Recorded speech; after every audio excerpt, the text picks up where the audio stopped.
Avec nous en ligne à partir de Beyrouth, Monsieur Razi El-Aridi. Vous êtes un homme politique libanais. Vous avez été ministre dans le gouvernement de Rafiq Hariri en 2003 et de Fouad Seniora en 2005. Monsieur Razi El-Aridi, doit-on aujourd'hui parler de recrudescence des tensions au Liban notamment, votre pays? Je rappelle que vous êtes avec nous à partir de Beyrouth. Les attaques n'ont pas arrêté, Yannick. C'est la mentalité israélienne, la politique, le comportement israélien. Israël continue toujours à attaquer le Liban, des agressions, génocide en Palestine, au Liban, expulsion, etc. Donc, c'est la politique israélienne qui continue toujours dans le même sens, visant le Liban, les Libanais surtout dans le sud, et menaçant aussi les Libanais à Beyrouth et dans la Bekaa. Ça, c'est nouveau. De nouveau, Israël nous menace de continuer ses agressions. En même temps, les camps palestiniens au Liban, surtout ce qui s'est passé depuis quelques jours à Ain el-Helwi, le plus grand camp palestinien au sud du Liban. Donc, ça continue. Malheureusement, rien n'empêche Israël, ni les résolutions internationales, ni le rôle des Nations Unies, qu'Israël n'accepte plus les Nations Unies et les décisions internationales, les résolutions internationales, ni les Américains qui appuient les agressions israéliennes. Israël continue toujours dans le même sens, dans le même chemin, la même politique. Les États-Unis, vous le disiez à l'instant, le soutien des États-Unis, vous en parliez. Les États-Unis ont annulé des réunions prévues à Washington avec le chef des forces armées libanaises, le général Rudolf Heikel, indique Washington, suite aux déclarations de l'armée libanaise dimanche, faisant état de tensions frontales avec l'entité sioniste. Ce qui est reproché à l'armée libanaise, c'est d'avoir critiqué Israël. Comment réagissez-vous à cela? Personne ne peut que dénoncer la position et la décision américaine. Pour une seule raison au moins. Personnellement, j'ai beaucoup de raisons, mais pour une seule raison au moins, pour tout le monde. Mais des responsables et militaires et politiques ont visité le Liban, aidé les États-Unis de Washington, etc. Plusieurs responsables américains ont salué l'armée libanaise et le travail de l'armée libanaise au sud, Oui. Et la commission formée, qui s'appelle Mécanisme formé, en même temps, a publié plusieurs déclarations saluant l'armée libanaise et insistant à continuer la coopération avec l'armée libanaise. Donc, qu'est-ce qui se passe? Mais c'est la politique en même temps américaine. Les Américains ont salué l'armée libanaise. Les Américains ont parlé des travaux ou bien des résultats réalisés, exécutés par l'armée libanaise au sud du Liban. Donc, mais qu'est-ce qui se passe? Paradoxalement, Washington est tout de même considéré comme une clé de soutien de l'armée libanaise. Washington a versé plus de 3 milliards de dollars d'aide ces 20 dernières années afin de soutenir l'institution militaire. Comment expliquer ce recul? Comment expliquer cette politique du chaud et du froid? C'est la politique américaine. On a toujours besoin de l'aide américaine. Je parle franchement. On n'a pas le choix. On a toujours besoin. Tout le monde a laissé le Liban. On a besoin de l'aide. Et c'est vrai que les Américains ont aidé l'armée libanaise. Ça, c'est vrai. Et on appelle les États-Unis à continuer à aider l'armée libanaise. Mais qu'est-ce que l'armée peut faire plus qu'elle a fait jusqu'à maintenant? Les Américains savent très bien, qu'est-ce qui se passe au sein de l'armée libanaise vis-à-vis de la crise économique, la crise la plus dangereuse dans notre histoire libanaise, économique. Donc, il faut prendre en considération toute cette situation. Il faut prendre en considération que l'armée libanaise a déployé des efforts énormes pour exécuter les résolutions internationales et en même temps, c'est Israël qui a occupé, après les résolutions internationales, c'est Israël qui a envahi le pays, c'est Israël qui continue à tuer, c'est Israël qui continue à menacer et depuis l'arrêt de la guerre. Ça fait à peu près 1 an qu'Israël continue dans la même politique, le même comportement.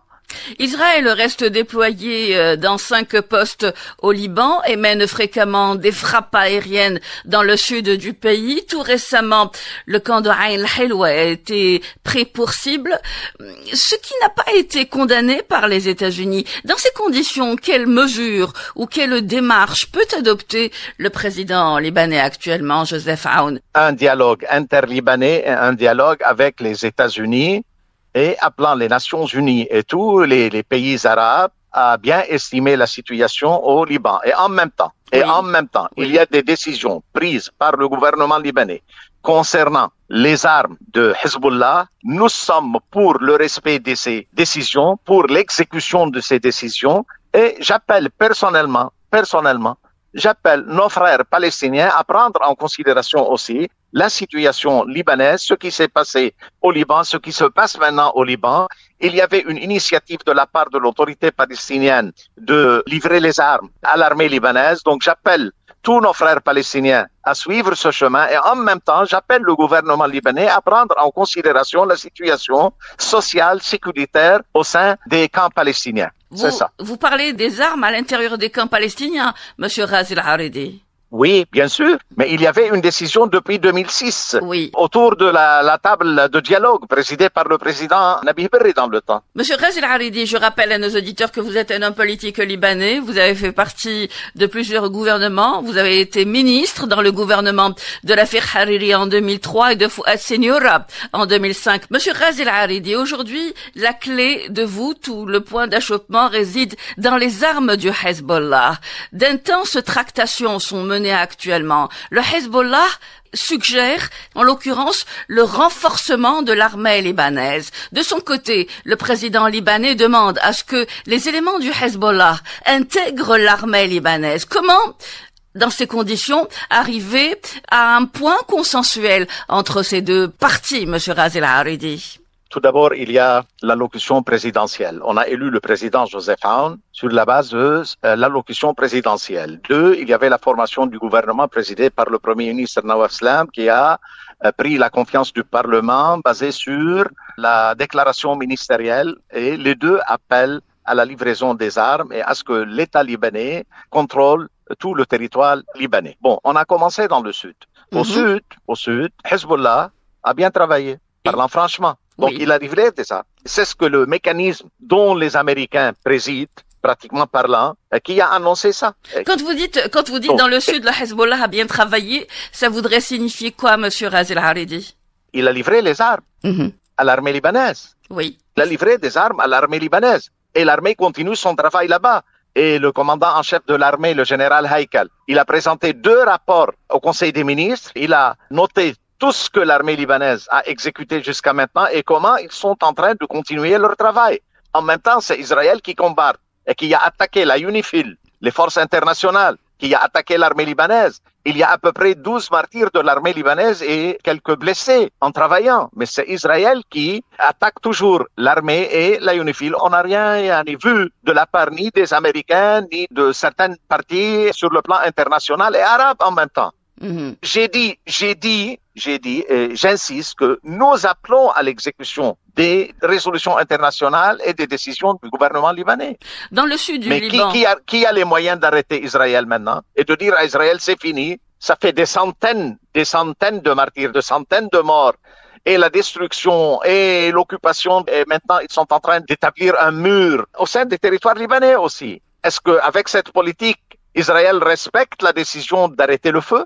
Monsieur Razi El-Haredi, vous avez parlé du sud du Liban. Joseph Aoun a annoncé une augmentation significative des effectifs militaires déployés dans le sud du Liban, avec environ 10 000 soldats supplémentaires. C'est un remplacement, on va dire, de position, celle du Hezbollah par l'armée libanaise ou par l'effectif libanais. C'est de cela qu'il s'agit, avec un encadrement conjoncturel. Mais ceci n'est pas vu sous un angle positif par ceux qui demandent à ce que le Hezbollah soit démilitarisé. Ne craignez-vous pas que cela soit un piège pour fragiliser plus le Liban? Écoutez, on a pris les décisions, mais rien ne peut être concrétisé sans un dialogue interlibanais. Malheureusement, il y a des Libanais qui ne sont pas convaincus. Je respecte leur droit de penser, de déclarer, etc. Pas de problème. Mais en même temps, on ne peut pas dire que Israël n'assume pas la responsabilité. Oui. Un. Et deux, ce n'est pas du tout en l'intérêt de notre pays d'aller aux États-Unis et de déclarer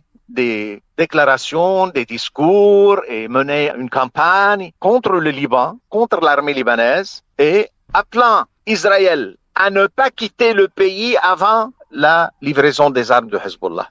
Pour cela, je dis, on a besoin toujours d'un dialogue interlibanais On a essayé tout depuis 75 jusqu'à maintenant. Et à la fin, on va à la table. On discute ensemble, prenant en considération ce qui s'est passé en Palestine maintenant, la situation régionale. Toute la région a changé. Je sais très bien ce qui se passe, ce qui s'est passé, ce qui va se passer. On prend tout ça en considération, mais on discute entre nous comment peut-on protéger notre pays et le futur du peuple libanais et l'unité du Liban. L'unité du Liban.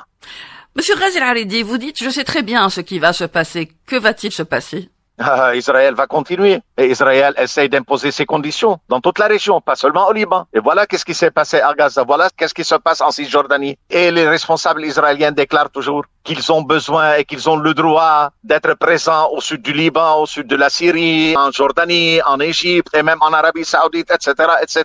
Sans doute. C'est clair, mais c'est eux qui déclarent ça. Mais sans doute parce qu'ils ont trouvé le terrain vide, sans doute parce que on les a laissés faire ainsi. Mais c'est ce que j'ai dit. Est-ce qu'on continue avec la même politique? Au moins au Liban, on a besoin d'un dialogue interlibanais pour sauver notre pays. À propos de dialogue inter-libanais, le président Joseph Aoun propose une intégration des éléments du Hezbollah ou du Hezbollah dans l'armée libanaise avec des formations adaptées à l'image de ce qui est présenté comme processus post-guerre civile au Liban. Que pensez-vous de cette démarche? C'est une idée proposée depuis quelques années. Il n'y a rien de nouveau ici. Mais maintenant, vu la situation interlibanaise et ce que j'ai mentionné depuis quelques instants, et la situation régionale, et la position des Américains, etc., on a besoin d'un peu de calme et de penser tranquillement entre nous, en tant que Libanais, et avec nos partenaires. Qu'est-ce qui empêche cette démarche d'être mise sur rail? Est-ce qu'il s'agit aujourd'hui, comme cela l'était précédemment, d'un manque de confiance? Oui, bien sûr, il y a un grand problème au Liban maintenant, à ce niveau, bien sûr. Mais on n'a pas le choix. On n'a pas le choix que dialoguer ensemble, discuter ensemble, penser ensemble. Le Liban, ce n'est pas un pays pour certains Libanais seulement. C'est notre pays. C'est notre pays. Quand je dis notre pays, nous sommes tous concernés. Et il faut tirer des leçons de tout ce qui s'est passé. Tous les Libanais sont concernés. C'est pourquoi j'insiste au dialogue interlibanais. On a besoin d'un dialogue interlibanais. Witkoff était au Liban, des envoyés spéciaux de Washington également au Liban. Est-ce que vous considérez ce bal diplomatique productif, monsieur Ras El-Haredi? Malheureusement, il y a aussi des problèmes et des différends entre les responsables américains, entre l'envoyé Tom Barak, l'envoyé Morgan Ortegos, oui, etc. Oui.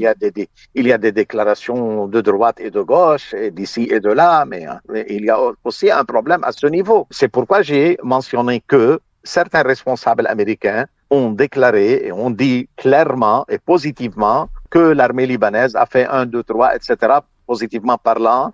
Donc, et après, voilà ce qui se passe avec le commandant en chef et la politique américaine vis-à-vis l'armée et le Liban.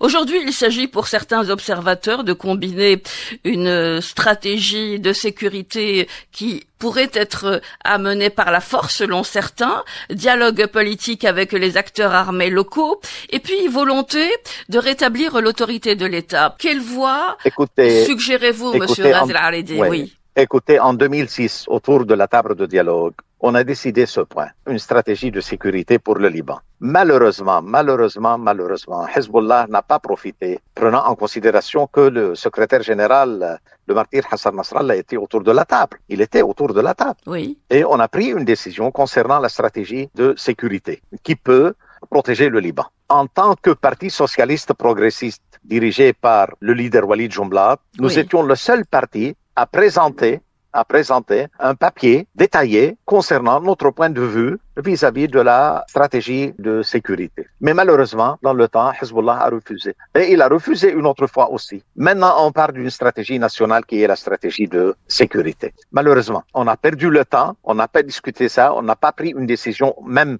en détail comment protéger le Liban. Et dans le temps, l'intégration des éléments de Hezbollah était l'un des points à discuter. Malheureusement, on doit recommencer de nouveau et j'espère qu'il estime bien la situation au sein du pays et dans la région. Vous avez évoqué Hassan Nasrallah. L'absence de Hassan Nasrallah rend-elle aujourd'hui la situation un peu plus fragile? Et c'est pourquoi que je dis qu'il faut bien estimer la situation au sein du pays et dans l'entourage. Monsieur Razi El-Haridi, merci infiniment d'avoir été avec nous et de nous avoir accordé de votre temps.